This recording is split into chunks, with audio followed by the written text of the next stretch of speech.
संत रामपाल जी महाराज एक ऐसे महान संत जिन्होंने अपनी सतभक्ति, तत्व ज्ञान, करुणा और सेवा के बल पर समाज में नई मिसाल कायम की है। संत रामपाल जी महाराज की अगुवाई में उनके सभी सतलोक आश्रमों से समाज कल्याण के अद्भुत कार्यों ने समाज को सुनहरे भविष्य की एक नई उम्मीद दिखाई है। संत रामपाल जी महाराज से नाम दीक्षा लेने के बाद लाखों लोगों की लाइलाज बीमारियां जैसे कैंसर, एड्स आदि ठीक हुई। संत जी के ज्ञान से प्रेरित होकर उनके अनुयायियों ने लाखों यूनिट रक्तदान किया। संत जी ने लाखों बहन बेटियों का दहेज मुक्त विवाह करवाया।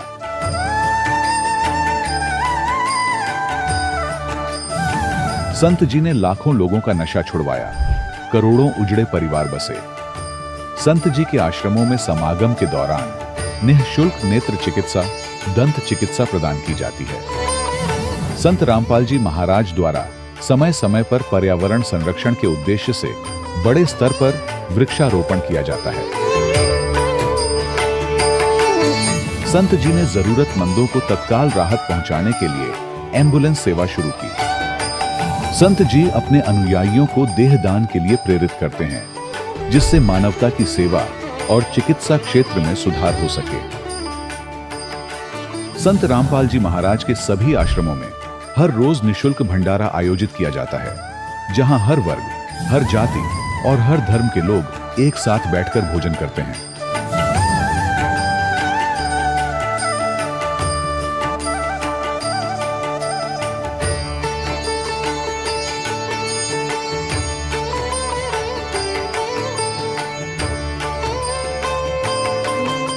संत रामपाल जी महाराज की अन्नपूर्णा मुहिम ने गरीब और बेसहारा लोगों के जीवन में एक नई ऊर्जा और उम्मीद को जन्म दिया है।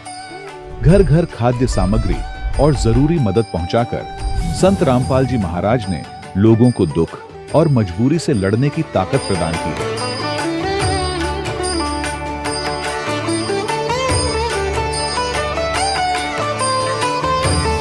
संत रामपाल जी महाराज द्वारा गरीब लोगों के लिए घर बनवाने का अद्भुत कार्य एक ऐसी मिसाल कायम कर रहा है जो सदियों सदियों संत जी की उदारता और दया भावना के तौर पर जाना जाएगा।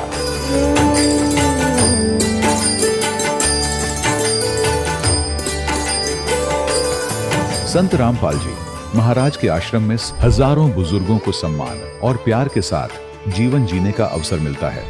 उनके खाने, रहने और स्वास्थ्य की पूरी जिम्मेदारी संत रामपाल जी महाराज उठाते हैं। अनाथ बच्चों के लिए संत रामपाल जी महाराज के सभी आश्रम किसी वरदान से कम नहीं। यहाँ उन्हें शिक्षा, संस्कार और भविष्य के लिए बेहतर अवसर प्रदान किए जाते हैं। चाहे बाढ़ हो, भूकंप या महामारी, संत रामपाल जी महाराज और उनके अनुयायी हमेशा ही जरूरतमंदों के लिए सबसे आगे खड़े रहते हैं। कोविड महामारी के दौरान संत रामपाल जी महाराज के आश्रमों से करोड़ों लोगों के लिए भोजन, दवाइयां और जीवन रक्षक सामग्रियां उपलब्ध कराई गई। चाहे गरीब की मदद हो या किसी शोषित और पीड़ित वर्ग के हक और सम्मान की लड़ाई, संत रामपाल जी महाराज ने हमेशा ही उनकी दबी आवाज को सरकारों तक पहुंचाया है और उन्हें उचित न्याय दिलवाने में अहम भूमिका अदा की है। समाज में आध्यात्मिक और सामाजिक मूल्यों के प्रति जागरूकता लाने में संत रामपाल जी महाराज हर कदम पर मानवता के सच्चे सेवक साबित हुए हैं। संत रामपाल जी महाराज का जीवन हमें सिखाता है कि सच्ची सेवा वही है जो निस्वार्थ भाव से की जाए।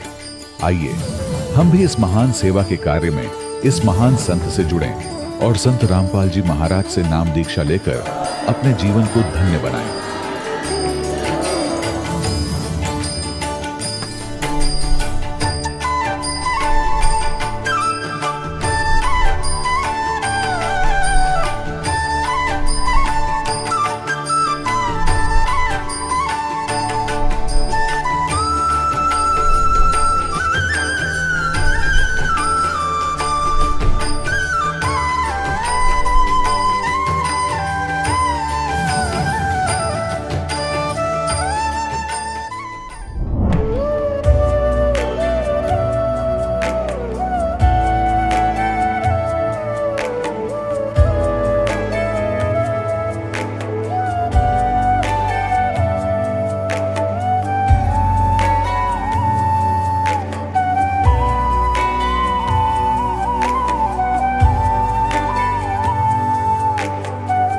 पूर्ण परमात्मा पाप कर्म दंड को भी काट सकता है।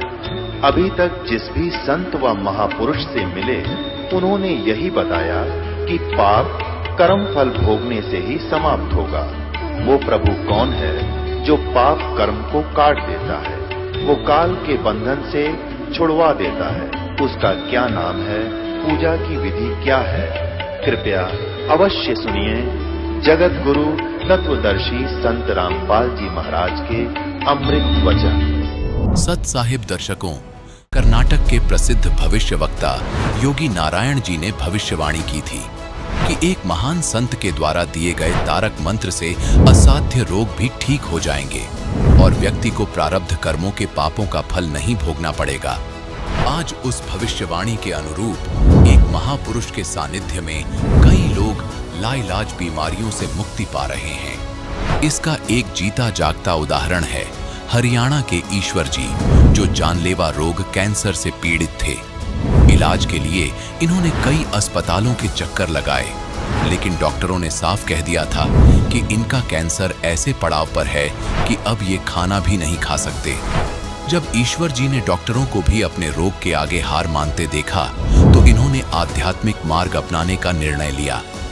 अपने रिश्तेदार के सुझाव पर ये उस महान संत के चरणों में पहुंचे, जिनका उल्लेख दुनिया भर के भविष्य वक्ताओं की भविष्यवाणियों में किया गया है। दर्शकों, हम बात कर रहे हैं जगत गुरु तत्वदर्शी संत रामपाल जी महाराज की, जिनसे नाम दीक्षा लेने के बाद ईश्वर जी का कैंसर पूर्ण रूप से ठीक हो गया और आज ये स्वस्थ और सुखमय जीवन जी रहे हैं। अब आप स्वयं सुनिए ईश्वर जी का साक्षात्कार कैसे किया संत रामपाल जी महाराज जी ने, इनके जीवन में इतना बड़ा चमत्कार। नमस्कार सर। नमस्कार सर। सर क्या नाम है आपका? मेरा नाम ईश्वर दास है जी। ईश्वर जी, आप कहाँ के रहने वाले हैं? मैं गांव पिनाना, जिला सोनीपत, हरियाणा का। सर, संत रामपाल जी महाराज से नाम दीक्षा आपने कब ली? मैंने संत रामपाल जी से नाम दीक्षा 1 साल पहले ली। सर, संत रामपाल जी महाराज से नाम दीक्षा लेने से पहले क्या आप कोई भक्ति साधना भी करते थे? नहीं, हम नाम दीक्षा लेने से पहले कोई भी भक्ति साधना नहीं करते थे। तो फिर आप संत रामपाल जी महाराज की शरण में कैसे आए? मेरे कैंसर की शिकायत थी और मेरे एक रिश्तेदार ने बताया मेरे को कि संत रामपाल जी महाराज की शरण में जाओ, जिससे हमने लाभ मिलेगा। और उस रिश्तेदार ने मेरे को संत रामपाल जी महाराज से नाम दीक्षा दिलाई। सर, जैसा कि आपने बताया आपको कैंसर था, आप संत रामपाल जी महाराज की शरण में गए। तो क्या संत रामपाल जी महाराज की शरण में जाने पर आपका कैंसर ठीक हुआ? क्या आपको लाभ भी मिले संत रामपाल जी महाराज की शरण में जाने के बाद? हाँ सर, मेरा कैंसर ठीक हो गया। मेरे कोई भी पीड़ा किसी भी किस्म की नहीं रही। मैं कुछ अपने पहले वाली बताऊंगा। मैंने खानपुर मेडिकल से जांच कराई, उन्होंने मेरे को कैंसर घोषित कर दिया और उन्होंने मेरे को रोहतक भेज दिया कि वहाँ जा कर के अपना इलाज कराओ। जब मैं रोहतक गया तो रोहतक वालों ने मेरा फिर टेस्ट किया और वहाँ से मैंने इलाज शुरू किया, लेकिन वहाँ से मेरे को कुछ ज़्यादा लाभ नहीं मिला। उसके बाद मैं बीकानेर हॉस्पिटल गया और बीकानेर से मैं दवाई लेता रहा और इलाज चलता रहा। उधर से डॉक्टरों ने मेरे को कहा कि हमने जो अपना इलाज था वो आखिरी हद तक पहुंचा दिया है, आखिर में सेक लगवानी पड़ेगी। लेकिन मेरे घर वालों ने और मैंने सेक लगवाने से इनकार कर दिया। तो डॉक्टर कहने लगे, भाई ठीक है, अगर सेक नहीं लगवाते तो तुम अपने घरों को हम दवाई नहीं देंगे। लेकिन कैंसर ठीक नहीं हुआ था तब। मैंने वहाँ जाना बंद किया। उस टाइम मेरी ऐसी हालत होगी कि पानी तक भी नीचे नहीं जाता। खाना पीना तो बहुत दूर की बात होगी, पानी तक भी नहीं गया था। जब पानी तक भी अंदर नहीं गया तो मेरे रिश्तेदार ने कहा कि आप संत रामपाल जी महाराज से नाम लो और फिर उसके बाद देखते हैं क्या कुछ रिजल्ट मिलता है। संत रामपाल जी महाराज से जब नाम दीक्षा ली तो मेरे को एकदम से इतना आराम महसूस हो गया कि खाना पीना भी सब शुरू हो गया और कोई भी दर्द वगैरह नहीं रहा, सब खत्म हो गया। कोई भी ऑपरेशन नहीं करवाया और न ही कोई दवा ली। उसके बाद जिस टाइम हम संत रामपाल जी महाराज जियों के शरण में आ गए तो हमने सभी दवाई बंद कर दी, कोई डॉक्टरी इलाज नहीं करवाया। तो हमने संत रामपाल जी महाराज जी से सारा का सारा आराम मिला, सारा लाभ मिले। हमें जो भी हम चाहते हैं वो हमारा काम टाइम पर उसी टाइम हो जाता है। सर, संत रामपाल जी महाराज से नाम दीक्षा लेने के बाद आपको बहुत सारे लाभ मिले। हम आपसे एक बात पूछना चाहते हैं कि पहले आपको कैंसर था, बहुत सारे हॉस्पिटल में घूम चुके थे और लास्ट में आप संत रामपाल जी महाराज की शरण में आए। तो संत रामपाल जी महाराज से आपने नाम दीक्षा ली और आपका कैंसर बगैर दवाई और बगैर ऑपरेशन के ठीक हुआ। तो संत रामपाल जी महाराज में ऐसी क्या शक्ति है, ऐसी क्या बात है जो आप लोगों की लाइलाज बीमारियां ठीक हो जाती हैं? वो तो ये संत रामपाल जी महाराज एक मनुष्य नहीं, वो तो खुद भगवान हैं जी। भगवान ही सब कुछ वो करते थे। उनके ऑर्डर के बगैर तो एक पत्ता भी नहीं हिलता। जब भगवान ऑर्डर देते हैं तो उसका सभी काम सिद्ध हो जाता है। उनके मंत्र में शक्ति इतनी है जो कि अपने आप सारे काम सिद्ध कर देते। सर, जो श्रद्धालु आज आपको देख रहे हैं और वो भी कैंसर से पीड़ित है, उनके लिए आप क्या संदेश देना चाहेंगे? हम तो यही राय देंगे हर एक इंसान को, जो कोई भी मरीज है, कि भाई तुम सब इन बीमारियों को छोड़ दो और किसी के बहकावे में मत आओ और संत रामपाल जी महाराज की शरण में आओ और उनसे नाम दीक्षा लो और अपने साफ नेक नीति से उनकी विनती करो, प्रार्थना करो, वो तुम्हारा बिल्कुल सारा काम ठीक कर देंगे। सर, संत रामपाल जी महाराज से नाम दीक्षा कैसे ले सकते हैं और कितने पैसे देने होते हैं? संत रामपाल जी महाराज से नाम दीक्षा लेने के लिए एक पैसा भी नहीं देना पड़ता। फ्री में सारी सेवा संत रामपाल जी दे देते हैं भक्तों को। उनके नाम दान केंद्र बना रखे हैं, उन पर जाओ और उनसे फिर वो संत रामपाल जी के आदेश से उनको नाम दान दिया जाता है। धन्यवाद सर। सच्चाई। दर्शकों, अभी आपने सुने संत रामपाल जी महाराज से दीक्षा प्राप्त करके सुखी हुए भक्त के अनुभव। अब देखिए जगत गुरु तत्वदर्शी संत रामपाल जी महाराज के मंगल प्रवचन। अब वो पुत्र वधू दूध की तरफ ना देख रही थी, बुढ़िया की तरफ देख रही थी कि ये तोप के गोले छोड़ेगी। मायूसी होकर देख रही थी तो बुढ़िया बोली, बेटी कोई बात ना, आज यो हमारे भाग में नहीं था, इसको जैसा भी उठा ले ऊपर ऊपर का और भैंस को पिला दे। अब वह काफी देर सोचती रही कि बुढ़िया ने तो कठिए कई गाड़ी देनी थी, आज यह कौन सा स्टेशन पकड़ रही है। काफी देर तो उसको विश्वास हुआ नहीं। उसने सोची या गुस्से में ऐसे कह रही होगी। फिर उसने सोचा कि तेरा पति आएगा जब उसने सिखावेगी। उस दिन उसको भी नहीं कुछ बताया उसने। तो उस लड़की ने, पुत्र वधू ने, उस अपनी सास के पैर पकड़ लिए ना, दोनों न्यू रक्षा करती और कहा, माँ मेरे से गलती होगी ना बेटा, कोई बात ना, ये तो होना ही था, ये तो हमारे भाग में था ही नहीं, खाम खराड़ बढ़ाया करते हम तो बेटी, कदे कुछ नहीं कूतरे थे। तब देखो सत्संग में आने से वो महाभारत कम होगी, शांति बनी। तो परमात्मा ही की कृपा से इस गंदे लोक में हम शांत और सुखी हो सकते और फिर भक्ति करेंगे। उस पुत्र वधू ने भी नाम ले लिया, दीक्षा ले ली, घर में मिनी सतलोक हो गया परमात्मा की कृपा से। तो पुण्यात्माओं, परमात्मा आकर ज्ञान सुनाया करते थे और वही ये यथार्थ ज्ञान दिया करते थे। हमारे धर्मगुरु हिंदुस्तान के अंदर मुसलमान और हिंदू ये दो ही मजहब अधिक थे, और ये दोनों परमात्मा के बालक। परमात्मा कहते मैं रोवत हूं सृष्टि को, या सृष्टि रोवे मोहे, गरीब दास इस वियोग को हो, समझ न सकता कोई। मैं रोता हूं आपको, तुम मेरे बच्चे हो, तुम महादुखी हो, जन्म मरण के दुख से दुखी हो, और या कुत्ते गधे सुअर बनकर तुम क्या खा रहे हो, और वहां क्या खाया करते थे तुम्हें पता नहीं, झलक भी नहीं सतलोक की। तो इस उद्देश्य से 600 वर्ष पहले मालिक जब 5 वर्ष के हुए, उसी समय उस रामानंद 104 साल के ब्राह्मण के छक्के छुड़ा दिए थे ज्ञान में।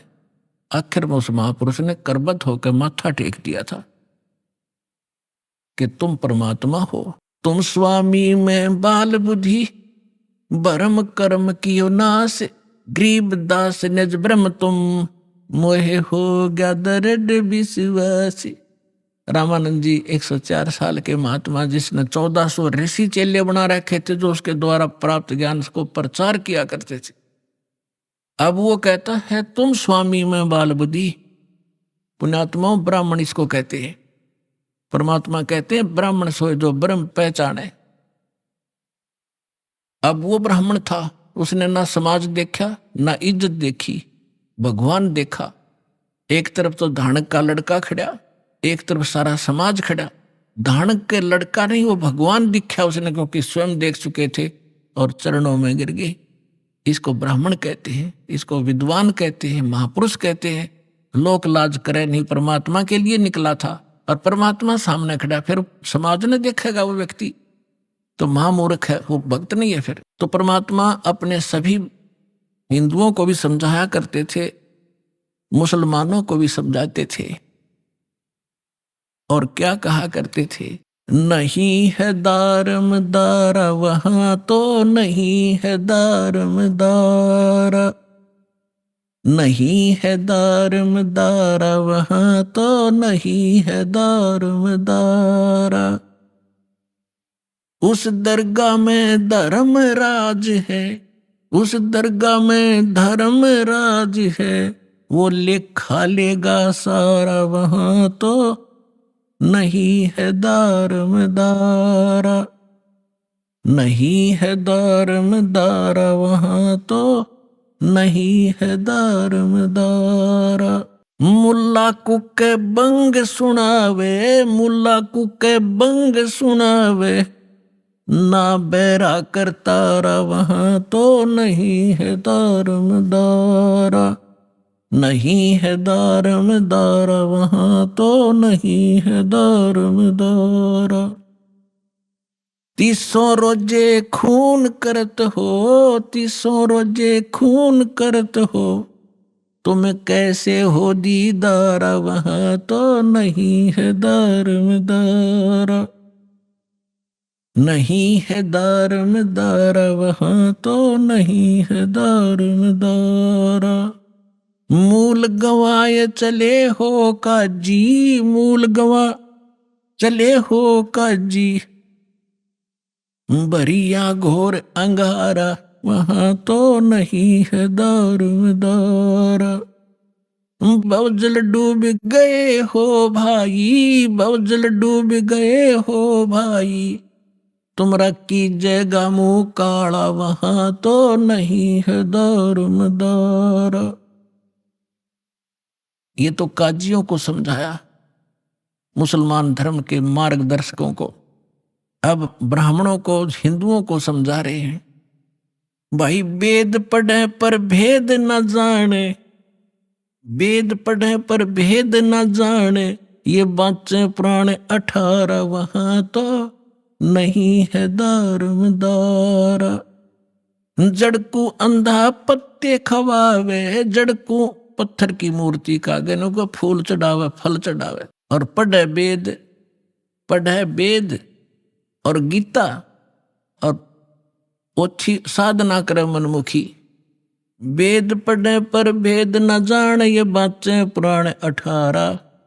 जड़ को अंधे पत्ते खुआव, ये भूल गए सिरजनहारा। उजड़ खेड़े बहुत बसाए, बकरा झोटा मारा।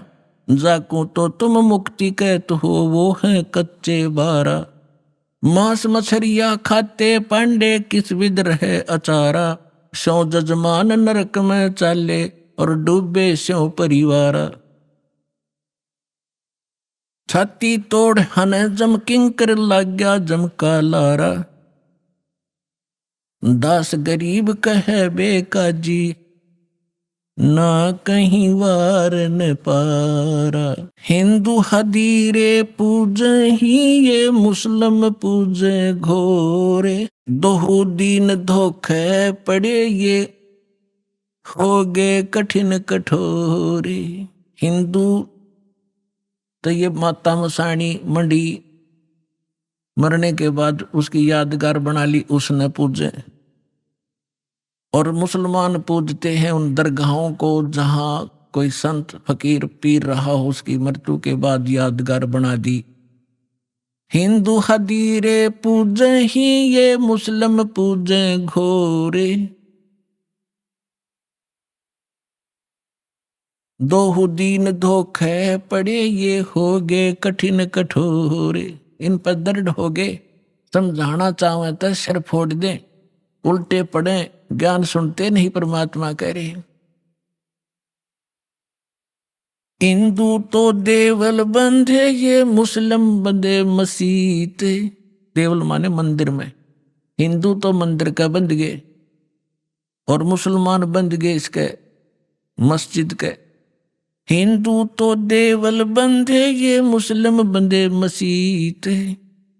साहेब दर पहुंचे नहीं, या चणी भरम की भीत। बीच में द्वार निकाल ली भरम की, अज्ञानता की। हम हिंदू हम मुसलमान, सटदल दोनों दीन की, भली बेगूती बात। मैं मेरी के कारण, फिर खावे जम की लात। सटदल दोनों दीन का, दिल में दोष न धारे। सतगुरु का कोई एक है, यू जम का सब संसार। अदम उदाहरण संग है, कर प्रतीत पिछाड़े। हृदय माथे की गई, पूजे जड़ पाषाणे। अपना आत्माओं, परमात्मा का उद्देश्य ये था कि तुम इस ओछी साधना छोड़कर सच्ची साधना करो बच्चों। अब मुसलमानों को कहा करते थे, काशी जोरा दीन का, ये काजी खलस करनते। गरीबदास उस सरे में, झगड़े आन पड़नते। सुन काजी राजी नहीं, आपे अलय खुदा। गरीबदास किस हुक्म से, तन पकड़ पछाड़ी गाय। अब परमात्मा कहा करते थे कि तूने किसके आदेश से गाय मार दी।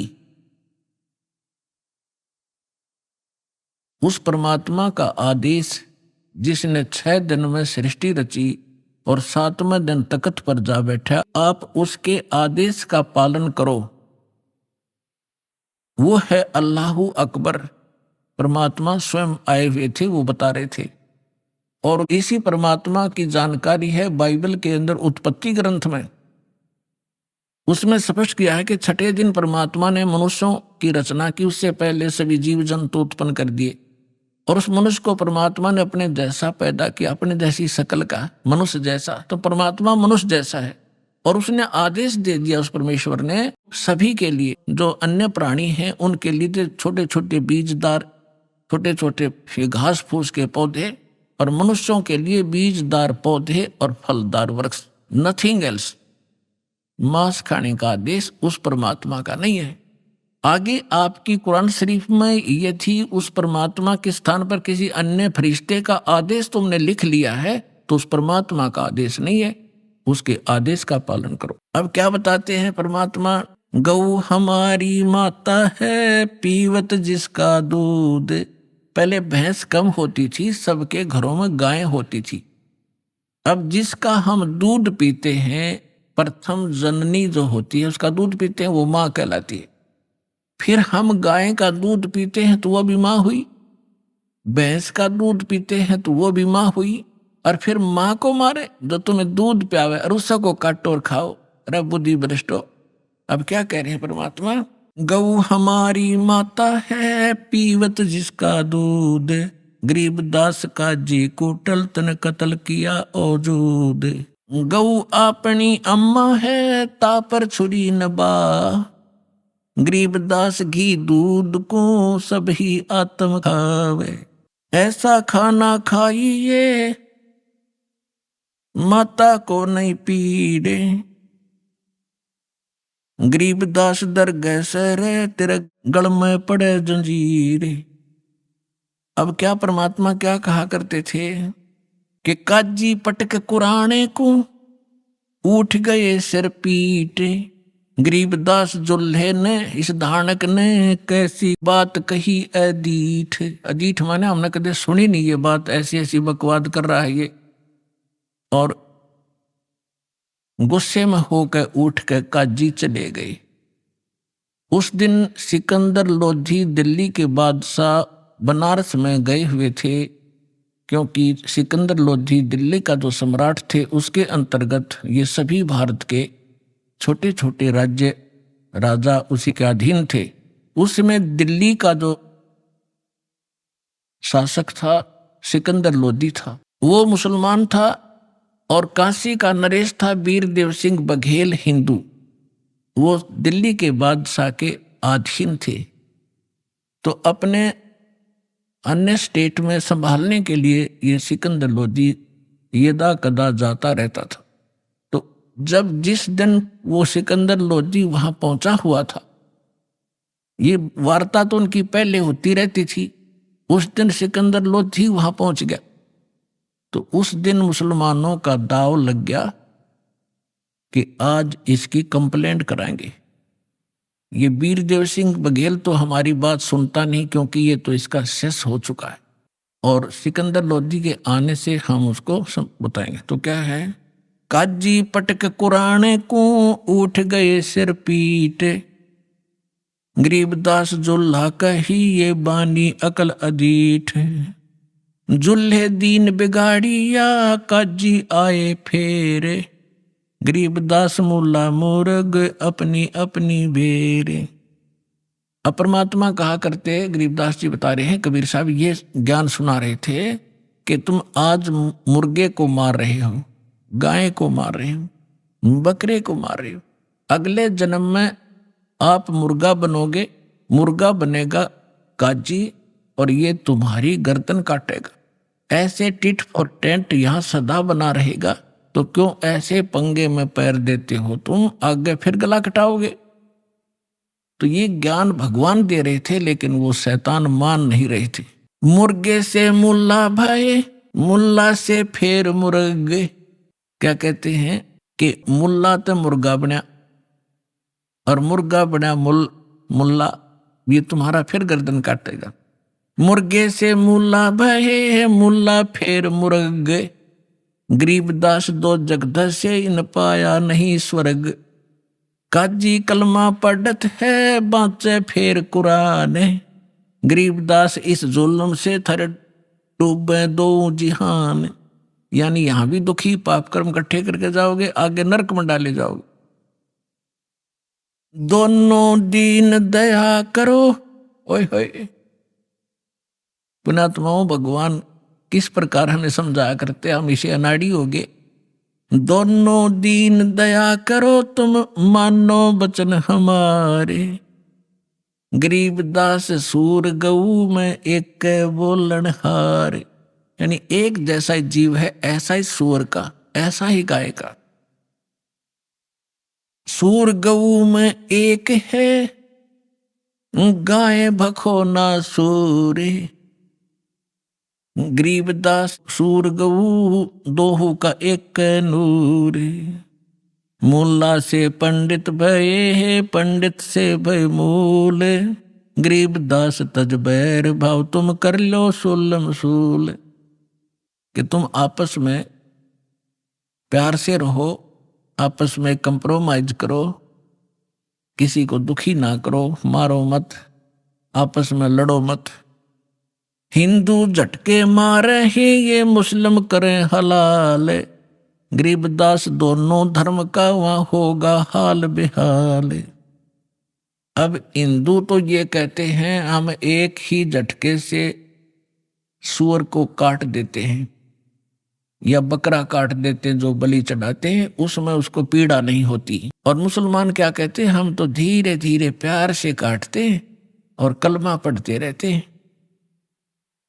और धीरे धीरे प्यार से काटते हैं। परमात्मा कहा करते, देखो चाहे झटके तो मार दो चाहे धीरे धीरे मार दो, उसकी जान तो गई। ला तुम्हारी गर्दन काटे, किसी तरह कहोगे उसी तरह काट दूंगा, आओ एक जना। बकवास करते। तो हमने ज्ञान नहीं, केवल बकवाद भाई। भगवान ने समझाया तो हम उनके दुश्मन बन गए। रब की रूह मारते ये खाते मोरे मोरे, गरीबदास उस नरक में खुन्नी को नहीं ठोरे।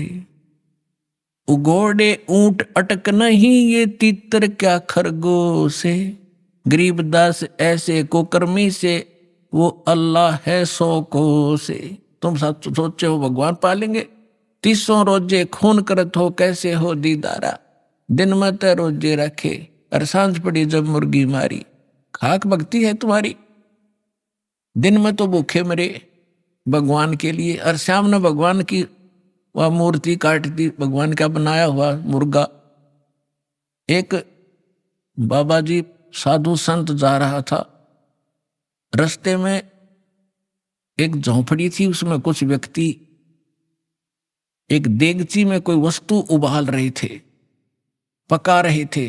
उस संत ने पूछा कि क्या बना रहे हो भक्तों? उन्होंने कहा बाबा जी महाराज जी मुर्गा बना रहे हैं। उसने कहा अच्छा भाई मुर्गा बना लेते हो तुम? हाँ जी दिखाना। उन्होंने ढक्कन उठा कर दिखाया, उसमें वो मांस उबालन लग रहे, उसके हाड उड अंदर ही उबलन लग रहे और उसकी पांख पड़ी बराबर में। वो कहने लगा रहा बना तो भगवान ने रखा था, तुमने तो बिगाड़ दिया, यू सारा नाश कर दिया। अब आगे परमात्मा क्या कहते हैं, अब कैसे खाओ, क्या भोजन खाओ? बासमती चावल पकाओ गरत खांड टुक डारे, घी और खांड डालो उस चावलों में।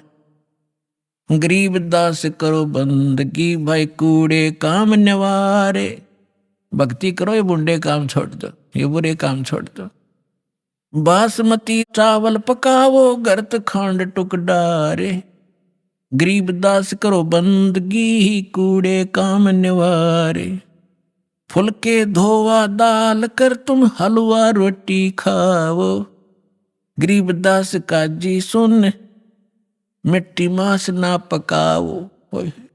कहते हैं बढ़िया दाल और बढ़िया फुलके बनाओ, हलवा रोटी खाओ, काजू किस्मत सेब संतरे खाओ, यू अड़ंगा क्यों खाते हो, पाप के भागी क्यों बनते हो? अपने आत्माओं आप जी को इसके साथ साथ दास वो ज्ञान सुनाना चाहता है जो परमात्मा सुनाया करते थे, दोनों को समझाया करते थे।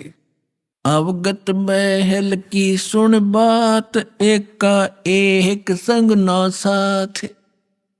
क्या बताते थे कि यहाँ से जब तुम जाओगे ना तुम्हारा भाई साथ जाएगा, ना बेटा साथ जाएगा, ना माँ साथ जाएगी, ना पत्नी, ना कोई संपत्ति साथ ले जाओगे। अवगत महल की सुन बात, एक का एक संग ना साथ, जासे हुआ सकल जिहान, ओंकार पंच विमान ब्रह्मा विष्णु शंकर आदि, अवगत ध्यान सुन समाध। फिर बताते हैं माया मूल का है बास, जोरा काल हंस गिरा से, हंसा कौन विधि छूटे, के जोरा काल तिसे लूटे। कि कैसे तुम्हारा छुटकारा होगा, काल तुम्हें भ्रमित कर रहा है, तुम्हारी पुण्य कमाई को वह स्वर्ग में लूट लेता है। फिर उत्तर देते हैं सतगुर मिले संत सुजान, तो या मिटे आवादान, नेमी नेम कर भूले, उर्द मुख पीहिंग कस झूले। पंच अग्नि लगावे पीठ सौदा ज्ञान सकल बसीट मुंडित जट्टा जोटम बेख डूब्या सकल बिना विवेक। बिना ज्ञान के ये सब डले ढोरे हैं। क्या कहते हैं कि कोई तो ऊपर को पैर करके नीचे को सिरासन पर खड़े होकर जैसे भस्मागिरी जैसे निकमी आत्मा सिरासन पर 12 वर्ष तक खड़ा रहा और भगवान शिव की पूजा करे, उसी का पुजारी। और भगवान शिव ने पूछा भाई क्या मांगता है, मांग। कहा कि वचनबद्ध हो, वचनबद्ध हो गया। और क्या मांग गया कि भस्म कड़ा दे दो। किस लिए तपस्या कर रहा था कि शिव जी ने मार दूंगा, पार्वती ने पत्नी बनाऊंगा। ऐसे दुष्ट तो अरे इसी तगड़ी साधना करते दिखेंगे तो तगड़ा भगत होगा। तो परमात्मा कहते प्रथम तो ये साधना शास्त्र विरुद्ध, और फिर तत्व ज्ञान बिना ये विकार मिटे नहीं। नेमी नेम कर भूले उर्दमुखी पींग कुछ झूले। कोई तो ऊपर न पैर करके नीचे निसर, या कोई पींग ऐसे झूला सा डाल कर उसमें खड़े होकर तपस्या करते हैं। कोई पंच अग्नि लगावे पीठ सौदा ज्ञान सकल बसीठ। कोई पांच धोने लगा कर बीच में बैठ जा डोंगी, और कख उसने पता नहीं है। कहीं वेद और गीता में ये साधना तो ये डले डोया करते, राम देखा करते। मुंडित जट्टा जूटम बेख डूब्या सकल बिना विवेक। एक तो मुंडित कति उस तरह फिरवा के और लाल कपड़े पहन के कति बैठा न सोचा साधु पड़ा होगा, और एक बड़ी बड़ी जटा रखा के गल में माला मूला पैर के नु दिखा महापुरुष होगा। उसके विषय बता रहे थे मुंडित जट्टा जुटम भेख डूब्या सकल बिना विवेक। अलोनिया खाते नहीं लोन जीजे पीठ तिसगोण। जरने बैठते हैं मूड जिम पंचग्रा समरूड। एक है गुफादारी सिद्ध सो तो पड़े जम के बंद। कुटीचर मांगते हैं चून जन्म न बीजा बोया बोन। अर्पण करें बहुत इचार पोथी लिए खरका बार। एक है उदासी जान पाया नहीं सतगुरु ज्ञान। एक है तर्क त्यागी तीर अंदर बहुत माया भीड़। एक है दंडधारी डाग बन के कीजिएंगे बाग।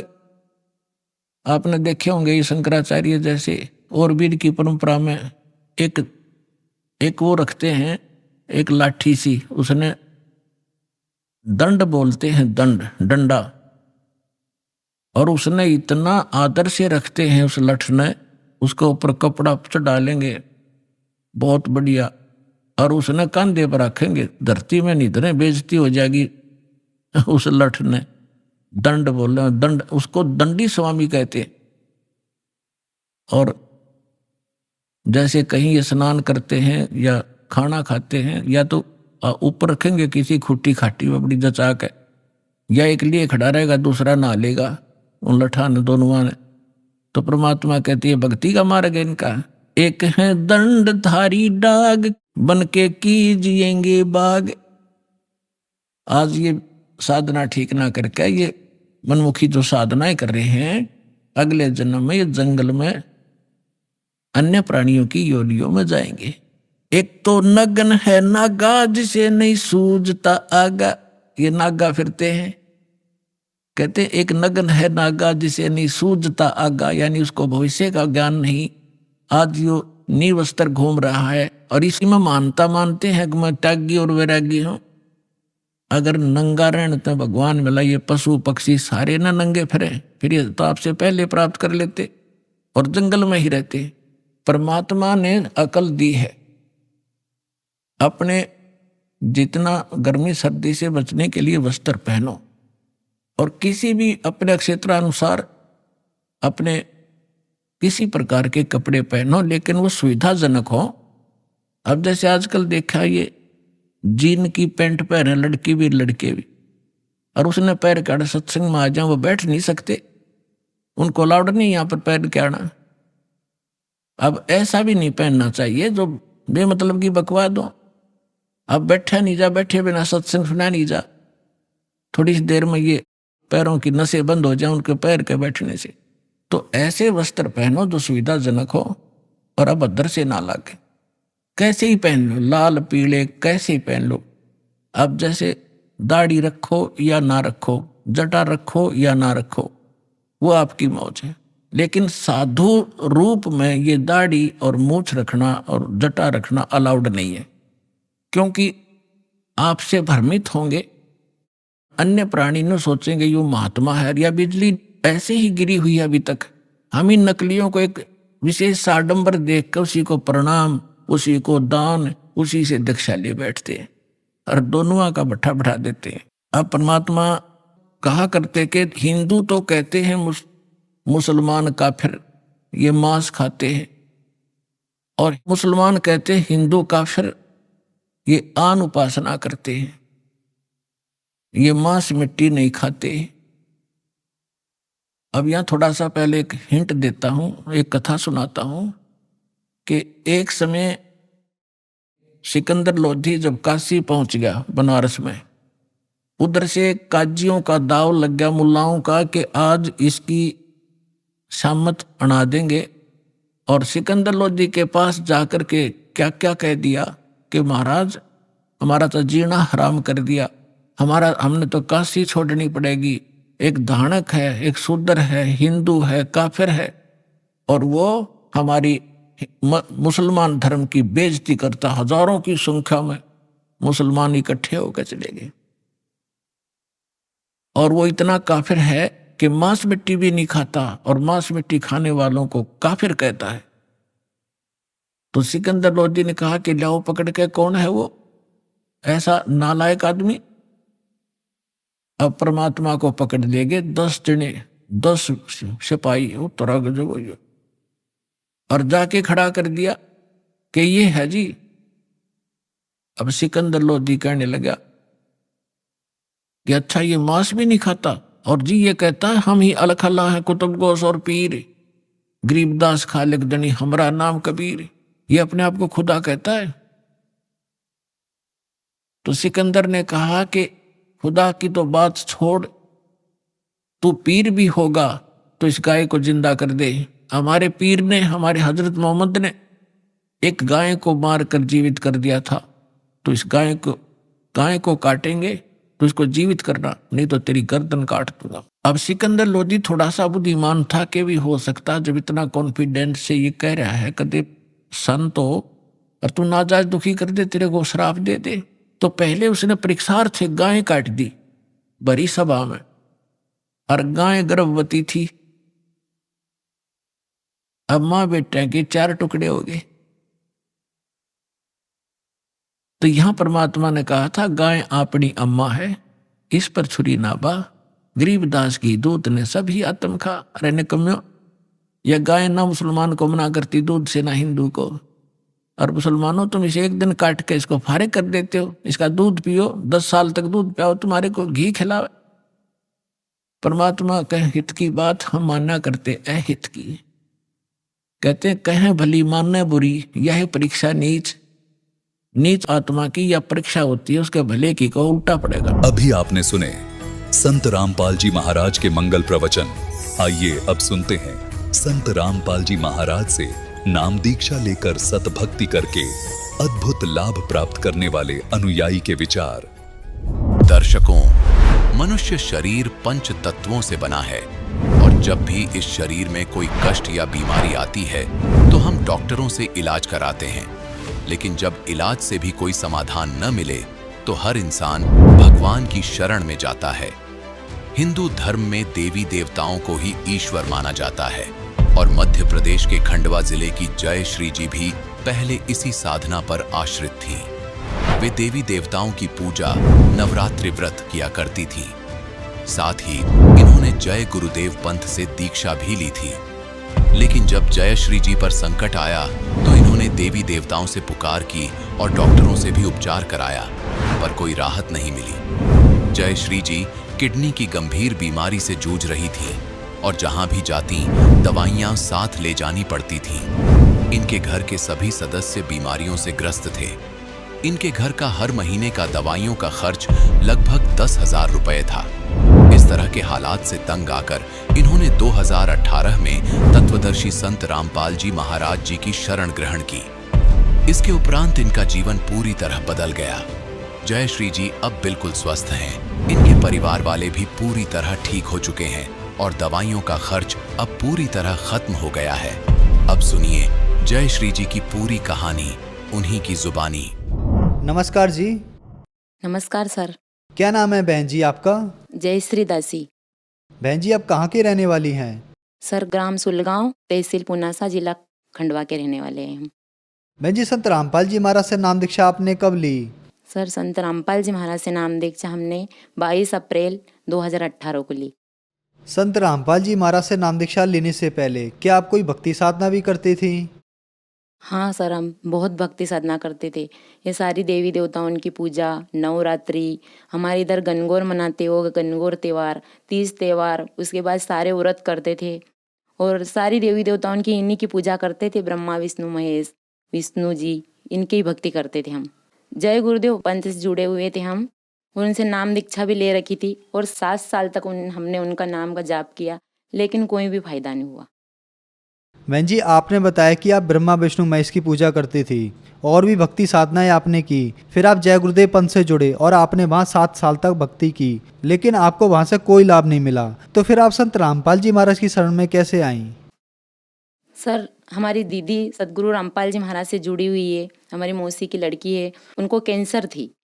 तो उन्होंने हमको ज्ञान समझाया कि बहन तू सदगुरु रामपाल जी महाराज से नाम दीक्षा ले ले। हम बहुत परेशान थे सर, हमको किडनी इन्फेक्शन था और वो बीमारी से हम इतने ज़्यादा परेशान हो गए थे कि हमने कोई डॉक्टर नहीं छोड़ा। उसके बाद में सारी देवी देवता उनको जाके देख लिए, सब सब सब कुछ करके देख लिया और आखिरी में हमको संत रामपाल जी महाराज की शरण मिली और संत रामपाल जी महाराज की शरण में जाने से ही हमारी बीमारी से निजात मिली। हमको सनावद में सत्संग था, वहाँ पर हमने नाम दीक्षा ली सदगुरु रामपाल जी महाराज से। बहन जी हमने सुना है कि जो भी श्रद्धालु संत रामपाल जी महाराज से नाम दीक्षा लेते हैं उनको बहुत सारे लाभ प्राप्त होते हैं। तो क्या संत रामपाल जी महाराज से नाम दीक्षा लेने के बाद आपको भी कुछ लाभ प्राप्त हुए? हाँ सर, हमको सदगुरु रामपाल जी महाराज से नाम दीक्षा लेने के बाद बहुत सारे लाभ हुए और इतने हुए कि क्या गिनाए। कि सबसे पहले तो हमारे पति जो गैस से हमेशा पीड़ित रहते थे, उनको गैस की दिक्कत थी। उसके बाद उनको टाइफाइड इतना ज़्यादा रहता था, मतलब हर 1 महीने छोड़ के जब भी उनका बुखार आता था तो डॉक्टर के पास जाने के बाद उनको टाइफाइड ही बताते थे। और फिर कि हमारी सासू जी है जो संत रामपाल जी महाराज के शरण में नहीं थे, सिर्फ हम ही जुड़े थे, हमारे पति और मैं और मेरा लड़का, और उनको अटैक का झटका आया। तो अटैक का झटका आया तो सदगुरु रामपाल जी महाराज उनकी वाणी में बताते हैं कि सदगुरु शरण में आने से आई टले बला और जो मस्तक पे सूली वो कांटे में टल जाए। सदगुरु रामपाल जी महाराज ने हमारी सांस की वो सूली कांटे में टाल दी और 2 नस चौक हुई बताई उनके डॉक्टर ने, पर उनको कुछ भी नहीं हुआ। सिर्फ ये कि थोड़ी उनको घबराहट की दिक्कत हुई और हमने डॉक्टर से जांच करवाई तो डॉक्टर ने उनको अटैक की शिकायत बताई। तो सबसे बड़ा लाभ तो ये है कि उन्होंने इतनी बड़ी बीमारी को, जो कि बहुत खतरनाक बीमारी है अटैक की, उसको कांटे में टाल दी संत सदगुरु रामपाल जी महाराज ने। और फिर ये कि हमारे घर में हमारी दादी सास है, उनको भी अटैक की दिक्कत है, पर उनकी गोली चल रही, पर आज तक उनको कोई भी ऐसी तकलीफ नहीं हुई जिससे हमको परेशानी हो। सदगुरु रामपाल जी महाराज की दया से हमारे घर सब, जब से हम मालिक की शरण में गए सदगुरु रामपाल जी महाराज के, जब से ऐसी कोई दिक्कत नहीं हुई जिससे हम परेशानी, नहीं तो हर महीने डॉक्टर के पास जाना और बहुत परेशान, बहुत ज़्यादा परेशान हो गए थे। हमारा 10,000 रुपये महीने का कोर्स आता था और जब भी जाते थे, जब रिपोर्ट उल्टी सीधी आती थी, कभी भी मतलब इतना इलाज करवाने के बाद फायदा नहीं होता था, उल्टे ही उल्टे होते जाते थे। ऊपर से डॉक्टर ने बता दिया था इनकी गारंटी नहीं ले सकते हम कि क्या भी हो। सर हमको तकलीफ थी किडनी की और उसमें शुरुआत हुई हमारी बुखार से। हमको बुखार मात्र 3 दिन बुखार रहा और गांव में सामने, हमारे घर के सामने डॉक्टर है, तो डॉक्टर से हमने दिखाया तो सूजन जब शुरू हुआ बुखार में तो उनने बोला कि बुखार की वजह से इनको सूजन मतलब बढ़ता जा रहा है। दिन पे दिन सूजन बढ़ता जा रहा था। 2 दिन हुए जब वो डॉक्टर ने बोला कि इनको आप बाहर के डॉक्टर को दिखा लो। तो बाहर सनावद में हमारे गांव से 10 किलोमीटर है, वहाँ पर हमने डॉक्टर को दिखाया तो डॉक्टर ने हमारी जांच लिखी और जांच इंदौर आई, थायराइड की जांच लिखी और बोले इनको टाइफाइड है और उन्होंने हमको टाइफाइड की गोली दे दी और बोले कि थायराइड है और थायराइड की रिपोर्ट 2 दिन बाद आएगी। और वो थायराइड की रिपोर्ट आई नहीं सर, और उन्होंने बिना थायराइड की रिपोर्ट देखे हुए हमें थायराइड की गोली दे दी। हम घर आ गए और शाम को हमने जब वो गोली शुरू की तो उस दिन से सर घंटे पे घंटे हमको सूजन बढ़ता ही चला गया। और दूसरे दिन रात के 11 बजे तो हमको भर्ती करने की नौबत आ गई। तो हमको हमारे गांव से थोड़ा दूर है बड़वाई में, वहाँ पर एक अस्पताल है दादा दरबार करके, वहाँ पर भर्ती किया। हमारे पति और हमारे देवर ले गए, रात में भर्ती किया। तो रात में जब हमको आईसीयू में रखा तो तकलीफ बढ़ती जा रही थी, कम नहीं हो रही थी। और उन्होंने कोई ऐसा इलाज भी नहीं किया, मात्र बाटल लगा दी और उसके सिवाय कुछ देखने भी नहीं जाने दी किसी को। सुबह हमारे देवर आए और उन्होंने हमारी छुट्टी करवा ली। बोले हम हमारी भाभी की छुट्टी करवा के ले जाएंगे, यहाँ कुछ भी ऐसा नहीं दिख रहा है हमको जिससे हमको राहत मिले। फिर हम 9 बजे इंदौर पहुँचे सर। 9 बजे इंदौर पहुँचे तो इंदौर में डॉक्टर बुलाए बाहर से और डॉक्टर ने हमारी जांचें लिखी, मतलब शुरुआत की। तो 9 दिन हो गए सर। 9 दिन तक हमारी बीमारी का कोई पता नहीं कि हमको क्या है। इलाज चलता जा रहा है, पता कुछ नहीं। रिपोर्ट पे रिपोर्ट 25-25 हज़ार की एक जांच हुई हमारी, पर कोई पता नहीं। जब आखिरी एक जांच हुई उसमें डॉक्टर ने हमारी किडनी में से, दोनों किडनियों में से 2 टुकड़े निकाले और वो बॉम्बे पहुंचाए। और फिर जब वो वापस आए उनको 15 दिन लगे, 15 दिन रिपोर्ट आने में लगे। 15 दिन तक हमारी गोली ऐसी चली और 15 दिन के बाद उन्होंने क्लियर किया। और वो रिपोर्ट बायोप्सी है, उसको बायोप्सी बोलते हैं। और वो जांच आई जब डॉक्टर ने क्लियर किया कि इनको दोनों किडनियों में इन्फेक्शन है। और उस टाइम तो हमको नहीं बताया कि कितना है और कैसे ठीक होगा और कितने दिन लगेंगे। पर जब हम महीने के महीने जाते थे तो कभी 15 दिन में भी जाने के नंबर आ जाता था, कभी मतलब ज़्यादा हो जाए तो 8 दिन में भी वापस चले जाते थे। और हमेशा मतलब इलाज करवाते भी डॉक्टर की भी बीमारी समझ में नहीं आ रही थी। और उसके बाद में हमने उस पर 6 महीने इलाज चलवाया सर। और उसके बाद में हमने उस डॉक्टर से इलाज छोड़ दिया। उसके बाद में हमारे गांव में हमारे जेठ हैं, मौसे ससुर के लड़के, तो उन्होंने हमको दूसरा डॉक्टर बताया। उनको भी वही दिक्कत थी, तो उनने बताया कि जो डॉक्टर मैं बताता हूँ आपको वहाँ जाओ। तो वो डॉक्टर फिर हमको इंदौर में LIG चौराहे पे वो डॉक्टर हैं अनूप नगर में, और उनका नाम है नरेश पावा। उनके पास ले गए।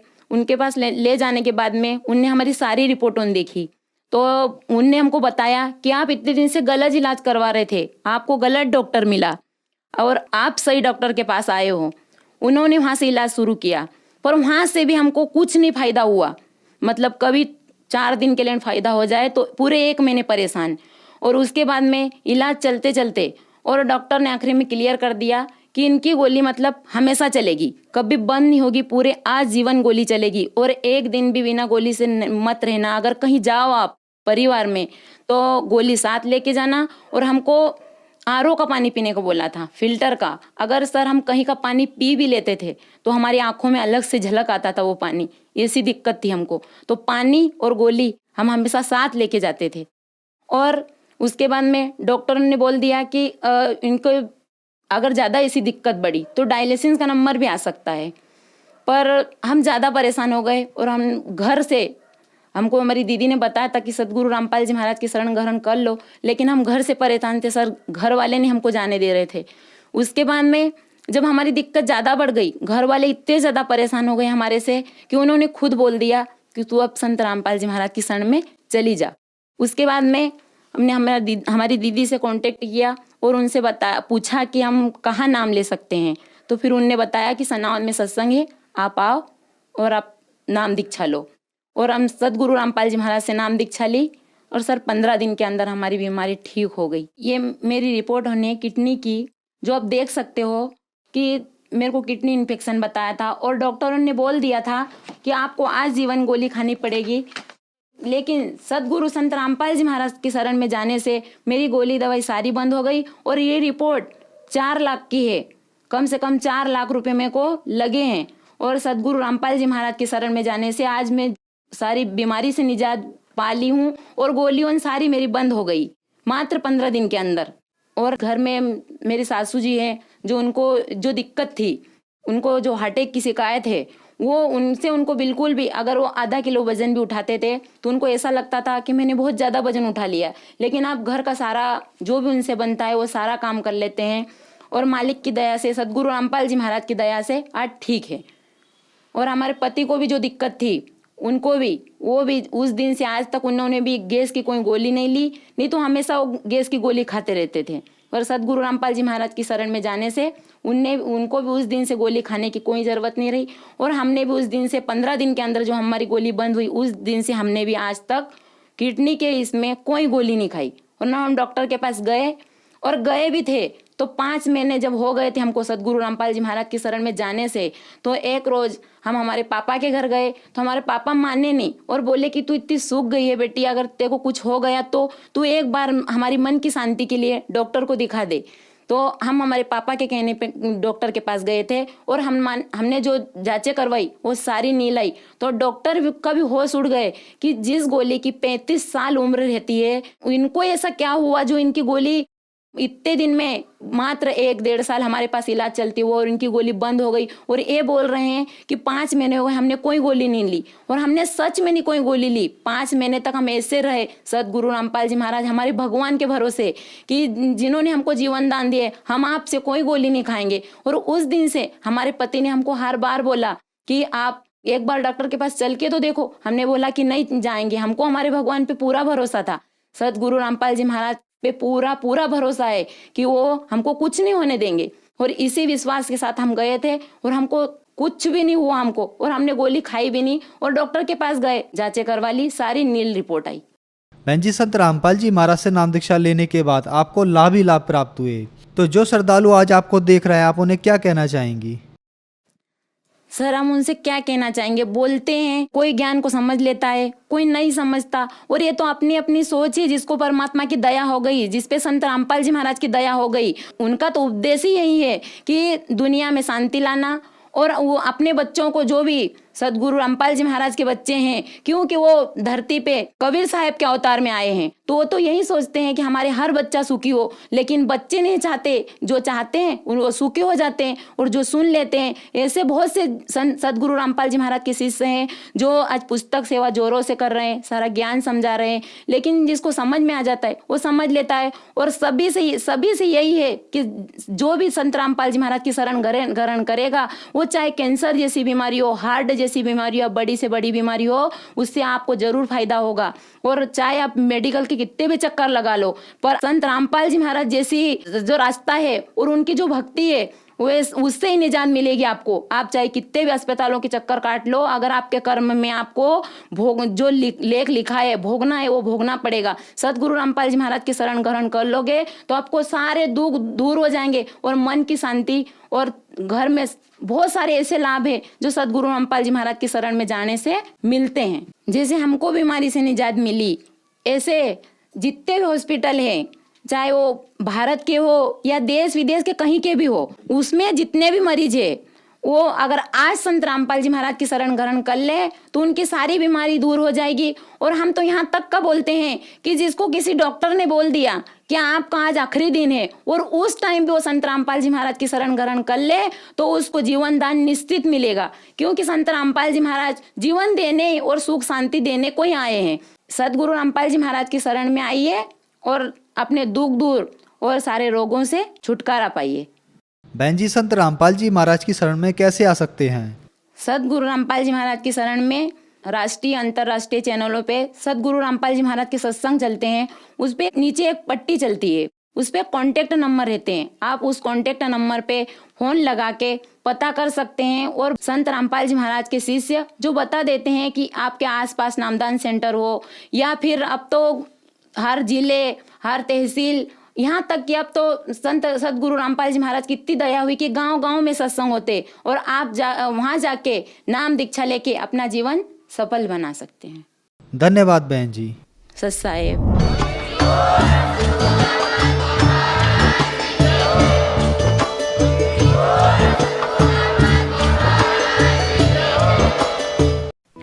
आप सुन रहे थे जगत गुरु तत्वदर्शी संत रामपाल जी महाराज के मंगल प्रवचन। अधिक जानकारी के लिए संपर्क करें।